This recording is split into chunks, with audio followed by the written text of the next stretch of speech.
हिंदी में यूपीएससी की तैयारी से संबंधित प्रोग्राम्स को देखने के लिए सब्सक्राइब करें स्टडी IQIAS हिंदी।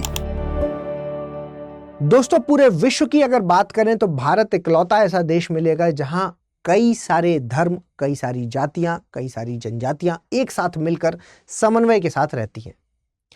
हम कह सकते हैं कि ये हमारा संविधान है जिसने ये सारी व्यवस्था एक साथ एकजुट तरीके से बांध कर रखी हुई है। लेकिन साथ ही हम ये भी कह सकते हैं कि इस भारत नामक पेड़ की जड़ें तो मजबूत हैं, मगर इसकी शाखाएं अलग अलग दिशाओं में बिखरती हुई नजर आती हैं। जी हाँ, भारत शुरुआत से ही यानी कि जन्म से 1947 से ही अलग अलग तरीके से कम्युनल टेंशन्स का सामना कर रहा है। जन्म से ही 1947 में पाकिस्तान के साथ कम्युनल टेंशन का सामना करना पड़ा। इसके अलावा 2000 से पहले की भी अगर हम बात करें तो 1984 में सिख दंगे जिसमें 400 से ज़्यादा लोगों की मौतें हुई। इसके अलावा 2002 में गोधरा दंगे, जिसमें कि आप ये कह सकते हैं कि अपने आप में वो एक ऐसा दंगा था जो बाबरी मस्जिद के साथ जुड़ा हुआ दंगा था। तो ये बैक टू बैक 2 दंगे देखने को मिल गए। इसके अलावा आप ये कह सकते हैं कि हमने मुजफ्फरनगर में 2013 में दंगे देखे, 2020 में दिल्ली में दंगे देखे। इसके अलावा अभी हाल ही में की अगर बात करें तो मणिपुर में भयानक तरीके से आपने देखा कि क्रूर तरीके से यहाँ पर महिलाओं के साथ अत्याचार हुए हैं, जिसके पीछे का कारण कम्युनल टेंशन रही। ये सारी चीजें जो आप देख रहे हैं ये इसी भारत के अंदर रह रही हैं, जहां पर हम सब मिलकर भी एक साथ भी रहते हुए दिख रहे हैं। तो आज हम ये सारी बातें क्यों कर रहे हैं, ये सवाल उठता है। देखिए, अभी हाल ही में एक न्यूज आई है जो आप लोगों ने पढ़ी होगी, जिसमें कि एक्स कांग्रेस MP सज्जन कुमार हैं जो कि आरोपी हैं किसके, एंटी सिख दंगों के, है ना। जो सिख दंगे हुए थे 1984 में, उसके ये आरोपी पाए गए हैं और इनको आजीवन कारावास की सजा दी गई है। जी हाँ, आपने बिल्कुल सही सुना है, मैं 1984 ही बोल रहा हूं। 1984 में जो दंगे हुए थे उसकी सजा 2025 में सुनाई गई है, वो भी ऐसे व्यक्ति की जिसके खिलाफ आई विटनेस भी मौजूद थे। ये व्यक्ति ऑलरेडी दिल्ली कैंटोनमेंट राइट्स, मतलब दिल्ली कैंटोनमेंट के जो दंगे थे उसमें ऑलरेडी आरोपी हैं और पहले से ही ये अपना, आप कह सकते हैं कि जेल में ही मौजूद थे, है ना। ये अपना जेल में ही मौजूद थे और लाइफ इम्प्रिजनमेंट इनको पहले भी मिला हुआ है, ये दोबारा मिला है इनको। This is the second life time imprisonment, ठीक है। लाइफ सेंटेंस है जो इनको, वो दूसरा लाइफ सेंटेंस है, पहले भी इनको मिला हुआ है और इसमें इतनी देरी हो गई। तो मतलब आपने जो वो सुना है, एक लाइन बड़ी फेमस है, justice delayed is justice denied, पूरी तरीके से यहाँ पर प्रूफ होती हुई नजर आ रही है, ठीक है। Justice delayed is justice denied क्यों बोल रहे हैं, क्योंकि हो सकता है बहुत सारे लोग, जो पीड़ित पक्ष था उस दंगों का, मौजूद ही नहीं है अब, है ना। इतने लंबे समय में हो सकता है वो पीड़ित पक्ष अब मौजूद ही ना हो, और ऐसे न्याय का क्या फायदा जब महसूस ही नहीं हुआ कि न्याय मिल गया, ठीक है। तो ये एक बहुत बड़ा लूप होल है। ये एक लाइन आप पढ़िए, सज्जन कुमार का अपराध दुर्लभतम श्रेणी में आता है और इसके लिए मृत्युदंड दिया जाना चाहिए। ये भी डिमांड आ रही है कि दुर्लभतम श्रेणी, ये अपने आप में एक सवाल है। दुर्लभतम श्रेणी मतलब रेयरेस्ट ऑफ रेयर केस। थोड़ी सी चर्चा हम रेयरेस्ट ऑफ रेयर केस पे भी करेंगे और फिर वापस अपने कम्युनलिज्म के टॉपिक पर आएंगे, सांप्रदायिकता के टॉपिक पर आएंगे। क्या होता है ये सांप्रदायिकता, इसका मीनिंग देखेंगे, इसकी परिभाषा देखेंगे, भारत में क्या स्थिति है, इसका हिस्टोरिकल बैकग्राउंड क्या है, प्रभाव क्या है, निष्कर्ष क्या है, हर एक चीज पर हम आज चर्चा करने वाले हैं। दुर्लभतम श्रेणी में आता है ये इनका अपराध। क्यों आता है दुर्लभतम श्रेणी में, क्या है ये दुर्लभतम श्रेणी, इसको पहले आप समझने का प्रयास कीजिए। देखिए, दुर्लभतम श्रेणी जैसे ही मैंने कहा तो रेयरेस्ट ऑफ रेयर, है ना। तो रेयरेस्ट ऑफ रेयर मतलब अपने आप में एक ऐसा काम जो अपवाद टाइप का होगा, है ना, जो कि नॉर्मली नहीं होगा। ऐसा अगर अपराध है तो हम उसको रेयरेस्ट ऑफ रेयर में रख सकते हैं। लेकिन एग्जैक्टली डेफिनेशन क्या है, एग्जैक्टली परिभाषा क्या है, कैसे पहचानेंगे कि ये वाला रेयरेस्ट ऑफ रेयर है। अभी हाल ही में जो आरजीकर मेडिकल कॉलेज है, वहां पर आपने देखा कि वहां पर जो दोषी थे उनको रेयरेस्ट ऑफ रेयर केस में नहीं रखा गया उनके जो ये अपराध था जिसमें कि बर्बर तरीके से रेप किया गया एक महिला का, है ना, और वहां पर उसको अब रेयरेस्ट ऑफ रेयर केस में नहीं रखा गया है। जबकि तमिलनाडु का एक मामला है जहां पर यह बताया जाता है कि एक पति ने अपनी पत्नी को जहर षड्यंत्र करके जहर दिया और उसमें वहां पर जो जज हैं उन्होंने जो सजा सुनाई वो उसको रेयरेस्ट ऑफ रेयर का केस माना और मृत्युदंड की सजा सुना दी। ये जज का निर्णय था। तो जज यहां पर कैसे डिसाइड कर पा रहे हैं ये मैं थोड़ा सा आपके साथ डिस्कस करूंगा। देखिए, जब ये सबसे पहली बार ये शब्द आया, जब इस तरीके का मामला है कि कैपिटल पनिशमेंट मृत्युदंड खराब है ना, बहुत सारे लोग ये इस बारे में बात करते हैं कि मृत्युदंड सही नहीं है, मृत्युदंड खराब चीज़ है, मृत्युदंड भारत जैसे देश में नहीं होना चाहिए, भारत एक संवेदनशील देश है। जब इस तरीके की बात आई तो एक PIL गई, और जब एक PIL गई जगमोहन सिंह बनाम उत्तर प्रदेश राज्य 1972 में, उस केस में सुप्रीम कोर्ट ने क्लियर किया है कि मृत्युदंड संवैधानिक रूप से वैध है। ठीक है, मृत्युदंड संवैधानिक रूप से वैध है। उसके बाद दोबारा इसी मामले को बच्चन सिंह के मामले में, याद रखना है ये वाला मामला बच्चन सिंह बनाम पंजाब राज्य का मामला है 1980 का, और यहां पर रेयरेस्ट ऑफ रेयर है जो इस चीज के लिए इसको प्रमाणित किया गया कि नहीं, रेयरेस्ट ऑफ आप मृत्युदंड दे सकते हैं, लेकिन कब देंगे? रेयरेस्ट ऑफ रेयर में। रेयरेस्ट ऑफ रेयर का मतलब है कि अपवाद जैसा अपराध होना चाहिए तभी आप देंगे, लेकिन तब भी सुप्रीम कोर्ट ने इसको परिभाषित नहीं किया, और परिभाषित नहीं किया और ये न्यायाधीश के विवेकाधिकार पर छोड़ दिया कि न्यायाधीश को सारे एंगल चेक करने होंगे, उसके बाद वो डिसाइड करेंगे कि क्या ये रेयरेस्ट ऑफ रेयर है या नहीं। ठीक है, तो रेयरेस्ट ऑफ रेयर के लिए आपको जो केस याद रखना है वो ये है बच्चन सिंह वाला केस, क्योंकि ये वो केस है जिसमें पहली बार रेयरेस्ट ऑफ रेयर का नाम लिया गया था। क्योंकि यहां पर तो ये बोला गया कि भाई मृत्युदंड कोई भी गलत नहीं है, मृत्युदंड गलत नहीं है, वो तो संवैधानिक रूप से सही है। क्योंकि सवाल उठता है ना कि अगर कैपिटल पनिशमेंट गलत ही है, आर्टिकल 21 के अगेंस्ट में है, तो इसको खत्म कर दीजिए। तो सुप्रीम कोर्ट ने क्लियर किया है ना, सुप्रीम कोर्ट ने यहां पर क्लियर किया है कि नहीं, ये गलत नहीं है, ये संवैधानिक रूप से वैध है, सही है। बच्चन सिंह के मामले में क्लियर किया कि आप कैपिटल पनिशमेंट तो दे सकते हैं, लेकिन कब देंगे? रेयरेस्ट ऑफ रेयर मामले में। रेयरेस्ट ऑफ रेयर क्या है, दुर्लभतम क्या है, परिभाषित नहीं किया। किसके ऊपर छोड़ दिया? जज साहब के ऊपर छोड़ दिया। उसके बाद एक और मामला आता है मच्छी सिंह का मामला, जो कि 1983 का मामला है, और यहां पर 5 मानदंड बताए कि ये 5 क्राइटेरियाज हैं, इनको आप फॉलो कीजिए और उसके बेसिस पर हम एक आइडिया लगाएंगे। क्या है? हत्या का तरीका कैसा है, क्या है ना, बर्बर तरीके से हत्या की गई है या नॉर्मल तरीके से की गई है, ये जज साहब को डिसाइड करना होगा। इसका एम क्या है, एम क्या था, कहीं ऐसा तो नहीं कि वो पूरे समुदाय से जलन भावना हो, है ना, इस तरीके की चीजें हैं, तो वो उद्देश्य देखना जरूरी है। सामाजिक घृणा, है ना, कि ऐसा तो नहीं कि कहीं अगेंस्ट माइनॉरिटी मतलब कि जो अल्पसंख्यक ग्रुप है, पूरे अल्पसंख्यक ग्रुप से ही कोई व्यक्ति चिढ़ता है ना, इसकी वजह से उसने क्या है कि हत्या कर दी। इसके अलावा कोई महिलाओं से चिढ़ रहा है, इस वजह से उसने हत्या कर दी। कोई किसी भी वल्नरेबल ग्रुप से, मतलब कोई भी किसी ऐसे सेक्शन से अगर कोई जलन भावना है, कोई ऐसी कुंठा है जिसकी वजह से ये हो रहा है, तो ये भी आपको चेक करना होगा। ठीक है, इसके अलावा यहाँ पर ये भी आपको चेक करना होगा कि भयावहता कितनी है। कहीं ऐसा तो नहीं कि पूरा मास मर्डर किया गया हो, तो वो भी आपको चेक करना होगा। अपराध की भयावहता क्या है, कितना भयानक अपराध है, और इसके अलावा पीड़ित का व्यक्तित्व भी देखना होगा। मतलब जो पीड़ित पक्ष है वो बच्चा है, वृद्ध है, महिला है, क्या है, ये सब भी आपको देखने होंगे। तो ये कुछ 5 मानदंड है जो वो मच्छी सिंह के मामले में कोर्ट ने दिए हैं। ठीक है, बस इतना ही अभी तक रेयरेस्ट ऑफ रेयर के मामले में पता है। ठीक है, बाकी रेयरेस्ट ऑफ रेयर पूरी तरीके से जज साहब के ऊपर डिपेंड करता है, जज के डिस्क्रिशन पर, विवेकाधिकार पर ये डिपेंड करता है कि जज साहब क्या चाहते हैं। ठीक है, क्या लगता है उनको उस केस को देख करके।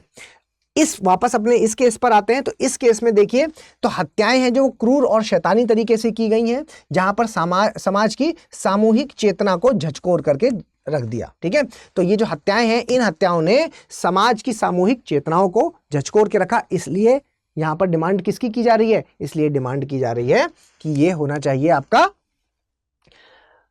ये आप कैपिटल पनिशमेंट होना चाहिए, ठीक है, कैपिटल पनिशमेंट मिलना चाहिए, यहां पर मिलना चाहिए फांसी की सजा, ठीक है।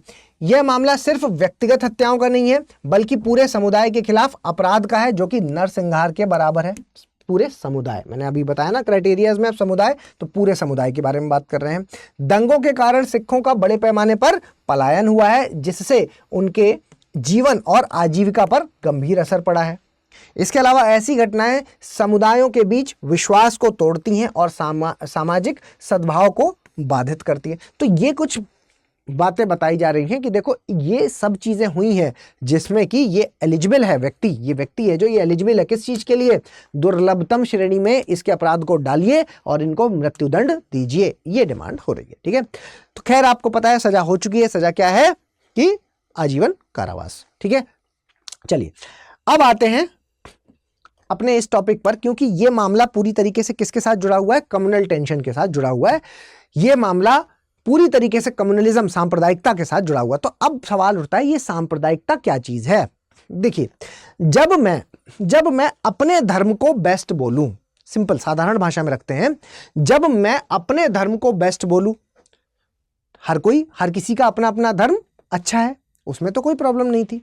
जब मैं अपने धर्म को बेस्ट बोल रहा हूं कोई दिक्कत नहीं, दूसरा अपने धर्म को बेस्ट बोल रहा है कोई दिक्कत नहीं। लेकिन जब मैं अपने धर्म को बेस्ट बोलूं और दूसरे के धर्म को कम आंकता हूं तो मामला यहां पर खराब हो जाता है, सांप्रदायिकता का हो जाता है, यहां मामला सांप्रदायिकता का हो जाता है। तो साधारण शब्दों में अगर आप समझें तो कम्युनलिज्म क्या है, धार्मिक समुदाय की एक पहचान है। भाई दो समुदाय हैं यहां पर, ठीक है, दो समुदाय हैं और दोनों समुदाय अपने अपने धर्म को अच्छा बता रहे हैं, कोई दिक्कत नहीं। लेकिन जैसे ही दोनों समुदाय अपने एक दूसरे के प्रतिद्वंदी बन जाएंगे तो फिर ये कम्युनल टेंशन हो जाएगी। सबसे पहले क्या है, धार्मिक समुदाय की पहचान, अपने समुदाय के हितों को सर्वोपरि मानना, है ना, अपने हितों को बेस्ट मानना कि हमारे वाले सबसे बढ़िया हैं, अन्य समुदाय के हितों को कमजोर। ये वाला पॉइंट आप समझिए, ये दोनों पॉइंट है जो सबसे पहले आपने क्या है कि धार्मिक समुदाय की पहचान की, धार्मिक समुदाय की पहचान करने के बाद अपने वाले समुदाय को बेस्ट माना, कोई दिक्कत नहीं। लेकिन जब दूसरे के समुदाय को आप जब कमतर आंकते हैं तो उस केस में क्या होता है, यहां से सामाजिक विभाजन होना शुरू होता है और टकराव होना शुरू होता है। और फिर जब ये टकराव होता है तो ये बदल जाता है सांप्रदायिक हिंसा और अशांति में, ठीक है, सांप्रदायिक हिंसा और अशांति में बदल जाता है। अगर मैं इसके परिभाषा के बारे में आपसे बात करूं तो देखिए धर्म के आधार पर सिंपल रखिए, धर्म के आधार पर जो भी समुदाय गठित हुए हैं वो समुदाय अपने आर्थिक हित, अपने सामाजिक हित और अपने सांस्कृतिक हितों पर फोकस करते हैं जब, और दूसरे के आर्थिक हित, सामाजिक हित और सांस्कृतिक हितों को दबाने का प्रयास करते हैं, उस केस में क्या जन्म लेता है, उस केस में सांप्रदायिकता जन्म लेती है। तो क्या ये बात समझ में आई आपको कि धर्म के आधार पर गठित समुदाय जो अपने आर्थिक, सामाजिक और सांस्कृतिक हितों को एक समान और दूसरे के आर्थिक, सांस्कृतिक और सामाजिक हितों को कमतर आंकता है तो उससे क्या होता है, एक प्रतिद्वंदिता खड़ी हो जाती है दोनों समुदायों के बीच, जिसको हम कह सकते हैं कि यही है सांप्रदायिकता। मतलब सांप्रदायिकता में एक धर्म एक पॉइंट, दूसरा पॉइंट मेरे आर्थिक हित, तीसरा पॉइंट मेरे सामाजिक हित, चौथा पॉइंट मेरे सांस्कृतिक हित। किसके? इस धर्म के, ठीक है, इस धर्म के सामाजिक, आर्थिक और सांस्कृतिक जो हित हैं वो सबसे सर्वोपरि हो गए, और दूसरे का जो धर्म था उसके आर्थिक, सामाजिक और सांस्कृतिक हित है जो वो कम है। अगर ये चीज महसूस होने लगती है किसी भी व्यक्ति को तो उसके अंदर क्या आ जाता है, उसके अंदर सांप्रदायिकता जन्म ले लेती है, सांप्रदायिकता का जन्म है जो वो संप्रदायों के आपसी हितों का टकराना है, ठीक है, सांप्रदायों के आपसी हितों का। क्या है वो आपसी हित? ये वाले हित, ये जो तीन हित दिख रहे हैं, ये जब तीनों हित टकराने लगते हैं कि भाई मेरे आर्थिक हित, सामाजिक हित और सांस्कृतिक हित जब टकरा रहे हैं, मतलब मेरे, मैं कह रहा हूं मतलब एक धर्म के, किसी एक धर्म के दूसरे धर्म से जब ये टकराहट होती है, तो उस केस में हम ये कहते हैं कि भाई ये सांप्रदायिकता का जन्म है। ये एक उग्र विचारधारा है। ये एक उग्र विचारधारा क्यों कह रहे हैं हम इसको? क्योंकि यहां दूसरे संप्रदाय की दूसरा जो संप्रदाय है उसकी आलोचना की जा रही है। यहां पर दूसरे संप्रदाय की आलोचना की जाती है और एक संप्रदाय दूसरे संप्रदाय को अपने विकास में बाधक मान रहा है। ठीक है, बाधक। ठीक है, इसलिए ये अपने आप में एक उग्र विचारधारा है जिसमें किसी को ये लग रहा है कि भाई ये एक संप्रदाय दूसरे संप्रदाय को बाधक मान रहा है। किसके लिए? विकास के लिए।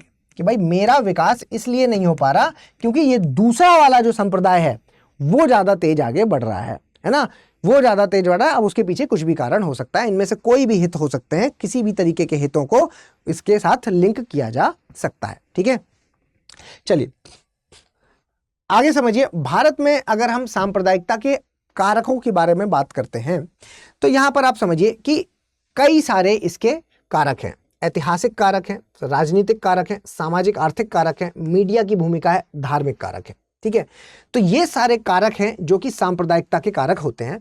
ऐतिहासिक कारकों में आप जानते हैं कि शुरुआत से ही, हम इसमें आज से नहीं कह सकते कि आज़ादी के बाद से ही चीज़ें शुरू हुई हैं, नहीं। इसकी जो जड़ें हैं, जो बीज हैं, वो तो अंग्रेजों के समय में बो दिया गया था, जिसमें कि उनकी जो नीति थी, फूट डालो राज करो की नीति, जिसमें उन्होंने दो संप्रदायों को आमने सामने ला करके खड़ा कर दिया। दो संप्रदायों को आमने सामने ला करके यहाँ पर उन्होंने खड़ा कर दिया और एक दूसरे के सामने आप ये कह सकते हैं कि एक दूसरे के सामने तनाव है जो वो आना शुरू हुआ, जिसकी वजह से क्या है कि संघर्ष शुरू हो गया, है ना, संघर्ष शुरू हो गया। जिसमें कि आप जानते हैं कि शुरुआत बंगाल विभाजन 1905 एक बढ़िया एग्जाम्पल है आपके सामने, जिसमें कि उन्होंने दो तरफ कर दिया कि भाई मुस्लिम्स जहां पर बहुल ज्यादा है, मुस्लिम बहुल वाला जो एरिया ज्यादा है उसको एक तरफ कर देते हैं, हिंदू बहुल वाले एरिया को एक तरफ कर देते हैं, है ना। तो पश्चिम में हिंदू बहुल वाला हो गया और पूर्व में मुस्लिम बहुल वाला हो गया। तो मुस्लिम बहुल और हिंदू बहुल जब एक साथ दिखेंगे तो फिर ये क्या है, आपस में दोनों के हित हैं जो वो टकराना शुरू हो गए। क्यों? क्योंकि यहां पर वही बीज तो बोए गए हैं कि फूट डालो और राज करो, क्योंकि ये दोनों फिर आपस में लड़ेंगे। हिंदू और मुस्लिम अगर एक साथ अलग अलग जगह पर इनको खड़ा कर दिया और इनको ही बता दिया कि भाई आपका विकास इनके कारण नहीं हो रहा, और इनको बोल दिया कि आपका विकास इनके कारण नहीं हो रहा, तो ये दोनों आपस में टकराएंगे। और जब ये आपस में टकराएंगे तो इससे क्या होगा, ये आपस में लड़ेंगे। हिंदू और मुस्लिम आपस में लड़ रहे हैं, बंगाल विभाजन 1905 याद कीजिए, हिंदू मुस्लिम आपस में लड़ रहे हैं और राज अंग्रेज कर रहे हैं। सांप्रदायिक पुरस्कार 1932 वाला, है ना, जिसमें कि आप ये कह सकते हैं कि दलित समुदाय है जो उनकी जनसंख्या के आधार पर जो है वो विधानसभा में सीटों का आवंटन किया गया था। ठीक है, सीटों का आवंटन जो किया गया विधानसभा में सीटों का आवंटन कर दिया गया किसके आधार पर? उनकी जनसंख्या के आधार पर। ठीक है, जनसंख्या के आधार पर। तो इससे क्या हुआ, ये भी अपने आप में क्या है कि एक ग्रुप तैयार कर दिया गया। ठीक है, तो जैसे ही एक ग्रुप बेटा तैयार कर दिया गया तो उससे क्या होगा कि भाई वो ग्रुप अपने आप अपनी बेनिफिट के बारे में सोचेगा, अपने बेनिफिट की, कोई मेरा समाज ऊपर जाना चाहिए। जो जैसे ही ये मेरा समाज आ जाएगा तो ये भारत की भावना कम हो जाएगी। तो भारत की भावना को अगर कम करना है तो इसमें अंदर ग्रुप, छोटे छोटे ग्रुप खड़े कर दो, है ना, और ये सब अपने अपने में आपस में लड़ते रहेंगे और जिससे कि अंग्रेजों का फायदा होगा। अंग्रेजों की तुष्टीकरण की नीति, भाई थोड़ा सा मुस्लिम्स को कुछ फायदा पहुंचा दिया, है ना, उनको संतुष्ट कर दिया, कुछ थोड़ा मुस्लिम को फायदा पहुंचा दिया और थोड़ा हिंदू को फायदा पहुंचा दिया कभी। ठीक है, तो एक समुदाय, मतलब तुष्टीकरण का मतलब आप ये मान के चलिए कि एक समुदाय है जो उसको ज्यादा प्रेफरेंस मिल रही है और दूसरे को कम प्रेफरेंस मिल रही है। ठीक है, तो उससे क्या होगा कि जिसको प्रेफरेंस ज्यादा मिल रही होगी वो फायदे में रहेगा, है ना, और वो जब फायदे में रहेगा तो ये भारत वाली भावना है जो वो यहां पर कम हो जाएगी। ठीक है, तो अल्टीमेटली इसका मतलब क्या है कि एक समुदाय को दूसरे समुदाय के अपेक्षाकृत ज्यादा प्रेफरेंस देना। ठीक है, ज्यादा प्रेफरेंस देना, प्रेफरेंस। तो ये क्या हो गया, ये आपके ऐतिहासिक कारक हो गए। दूसरा हो गया राजनीतिक कारक।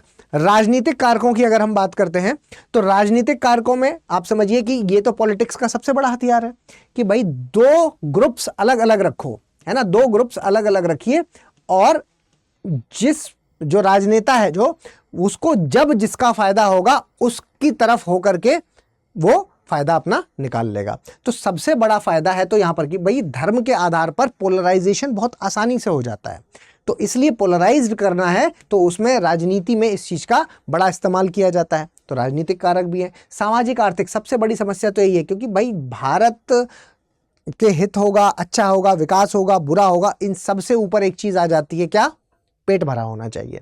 तो पेट भरा, अगर गरीब व्यक्ति है, असमानता हो रही है, तो वो उसको कुछ लेना देना नहीं है, उसको क्या मतलब है कि भाई मेरा पेट भरा होना चाहिए। तो अगर मैं भूखा हूं तो आप मुझे फायदा पहुंचाओ, तो जो मुझे फायदा पहुंचाएगा मैं उसकी तरफ हो जाऊंगा, सिंपल है ना। तो यहां पर आप कह सकते हैं कि सामाजिक आर्थिक कारण भी होता है, क्योंकि असमानता बहुत ज्यादा है हमारे भारत में। हम देखते हैं कि गरीबी और अमीरी बहुत ज्यादा असमानता यहां पर मौजूद है भारत के अंदर, क्योंकि भारत में असमानता बहुत ज्यादा मौजूद है, तो इसलिए यहां पर इसका फायदा उठाया जाता है। जो बेरोजगारी है, गरीबी है और आप संसाधन है जो उनकी कमी, संसाधनों की कमी, आप लिख सकते हैं कि गरीबी, बेरोजगारी और संसाधनों की कमी,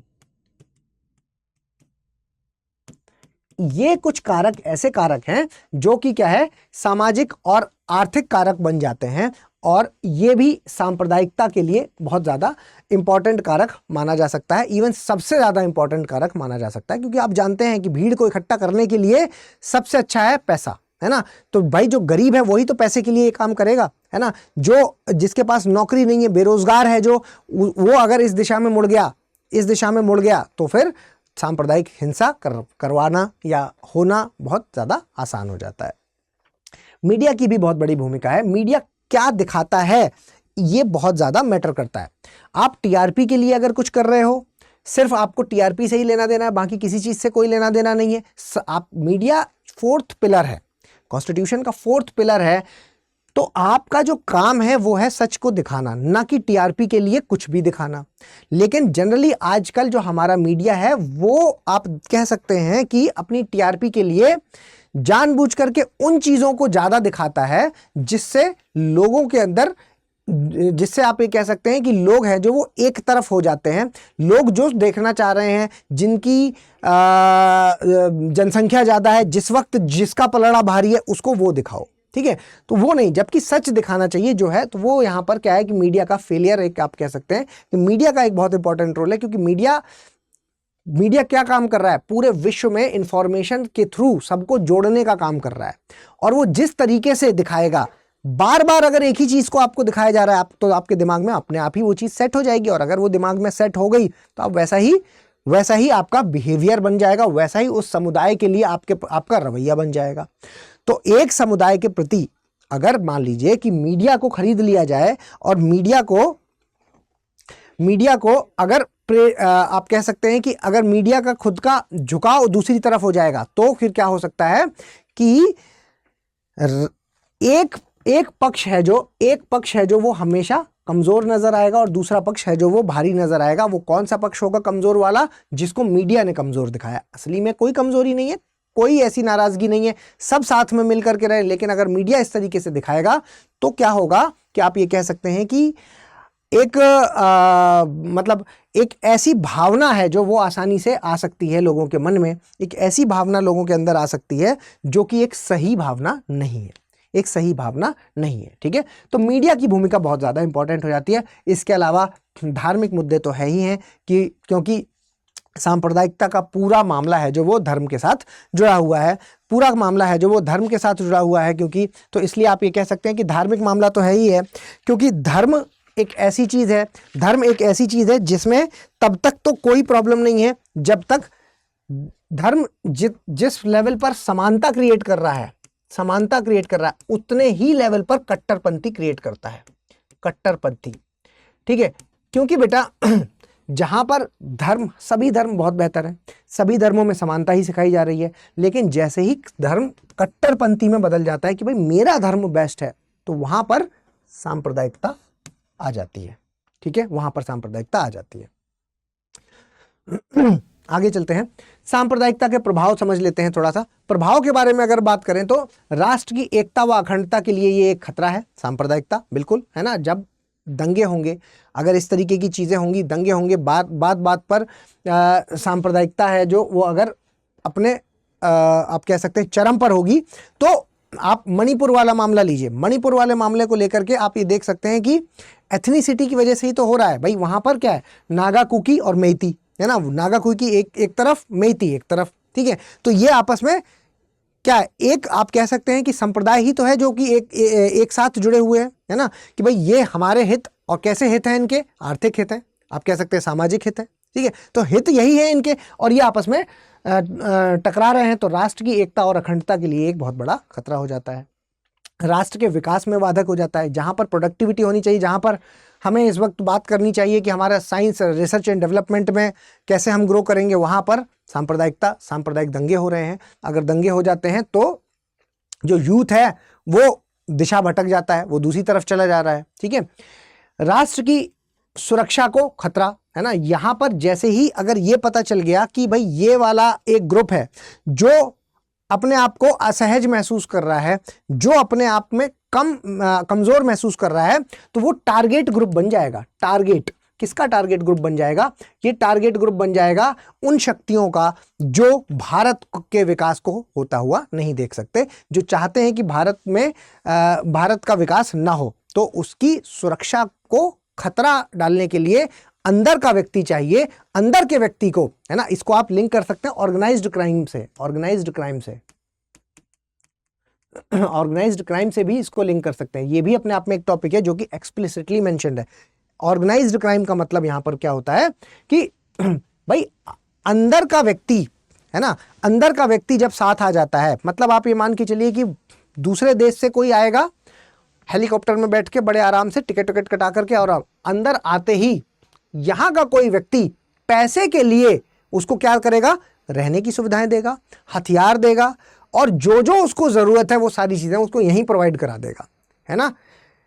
जिससे कि लास्ट में वो इसी देश का नुकसान पहुंचाएगा, और जिसने इसकी हेल्प की है उसको कुछ पैसों का फायदा होगा, बस, है ना। तो ये ऑर्गेनाइज्ड क्राइम जो चलता है, ये ऑर्गेनाइज्ड क्राइम आप ये कह सकते हैं कि पैसे के बलबूते पर चल रहा है ना, पैसे के बलबूते पर चल रहा है, और जिससे कि राष्ट्र की सुरक्षा को खतरा है। निर्दोषों को अधिक खतरा, देखिए निर्दोषों को अधिक खतरा है इससे, क्यों? सांप्रदायिकता आप जोड़ सकते हैं भीड़ हिंसा के साथ, भीड़ हिंसा के साथ। अब आप ये मानिए, बताइए कि भीड़ हिंसा में किसको दोषी ठहराया जाए? भीड़ आई और किसी एक निर्दोष, वो जो जा रहा था, है ना, वो निर्दोष था, बस वहां से निकल रहा था, उसका कोई हाथ भी नहीं था, लेकिन भीड़ थी, उग्र थी, और इसलिए उसने बस जला दी, है ना। भीड़ ने क्या किया, कार जला दी, बस जला दी, है ना। तो इसमें किसी को आप एक तो दोषी नहीं ठहरा सकते, और नुकसान किसका हो गया? वो जो इसमें पूरी बिल्कुल इन्वॉल्व ही नहीं था, लेकिन क्योंकि भीड़ के सामने आ गया और भीड़ उग्र थी, ठीक है, क्योंकि सांप्रदायिक दंगे हो रहे थे, सांप्रदायिकता की वजह से लोगों के अंदर आक्रोश था कि दूसरे धर्म का व्यक्ति बस दिख जाए, वो सही हो, अच्छा हो, बुरा हो, उससे कोई लेना देना नहीं है, बस वो दिख जाए तो उसका नुकसान पहुंचा दिया जाता है, ठीक है। तो जो नुकसान पहुंचाना, यहां पर तो निर्दोष व्यक्ति है जो, उसको खतरा है। तो ये सभी प्रभाव हैं जो ये सांप्रदायिकता के प्रभाव के अंतर्गत आ जाएंगे। इसके अलावा यहां पर आप ये कह सकते हैं कि हम अगर निष्कर्ष के बारे में बात करते हैं कि क्या निष्कर्ष हो सकता है, निष्कर्ष,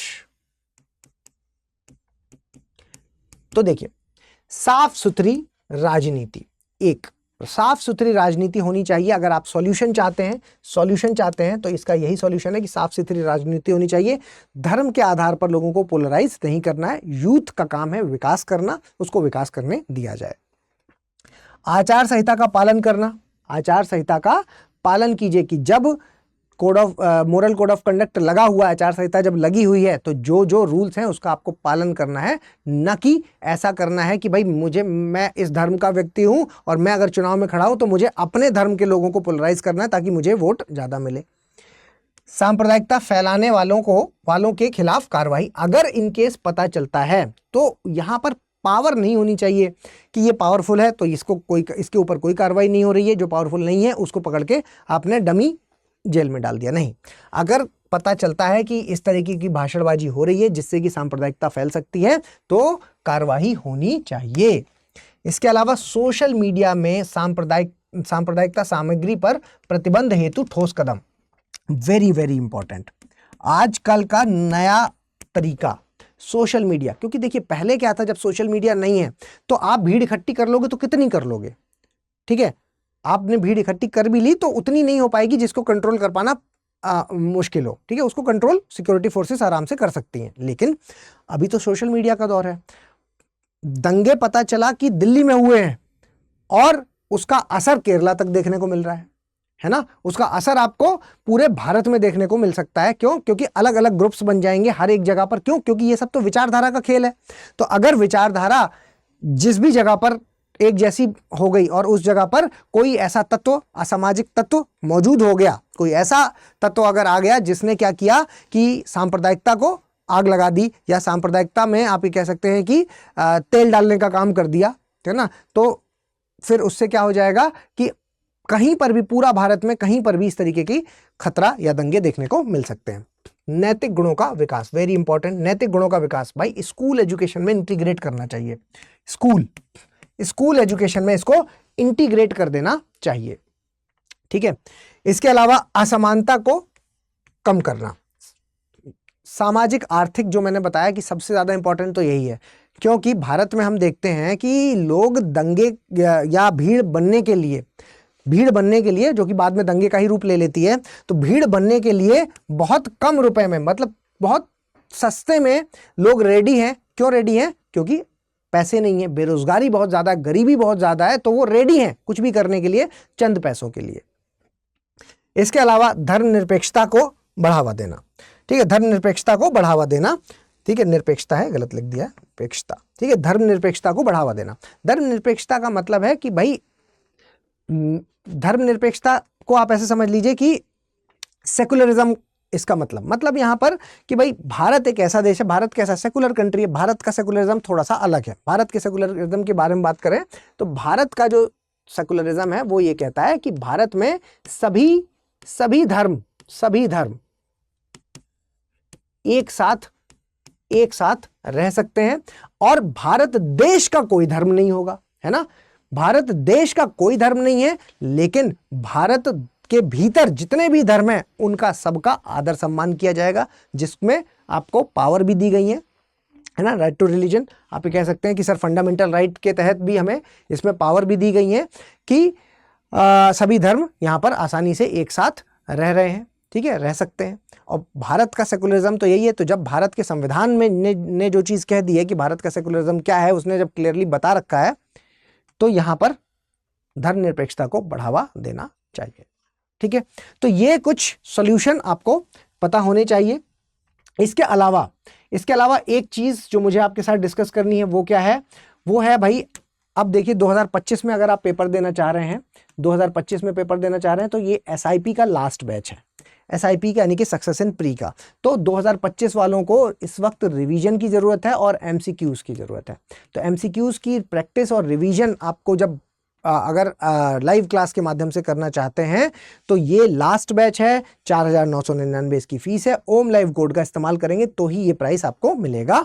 और क्लासेस हैं जो वो शुरू हो रही हैं आपकी 18 मार्च से, ठीक है, 18 मार्च से क्लासेस शुरू हो जाएंगी, 18 मार्च। तो फटाफट एडमिशन ले लीजिए और अपनी तैयारी को अच्छे से करके UPSC 2025 को क्लियर कीजिए, ठीक है। चलिए, इतनी चीजें थी जो मैं आज आपके साथ डिस्कस करना चाहता था। अगर आप PDF चाहते हैं तो आपको ओम द्विवेदी स्टडी IQ, ये मेरा टेलीग्राम चैनल है, यहाँ पर ज्वाइन करना है। जल्दी मिलेंगे किसी और वीडियो में, तब तक के लिए धन्यवाद। हिंदी में UPSC की तैयारी से संबंधित प्रोग्राम्स को देखने के लिए सब्सक्राइब करें स्टडी IQ IAS हिंदी।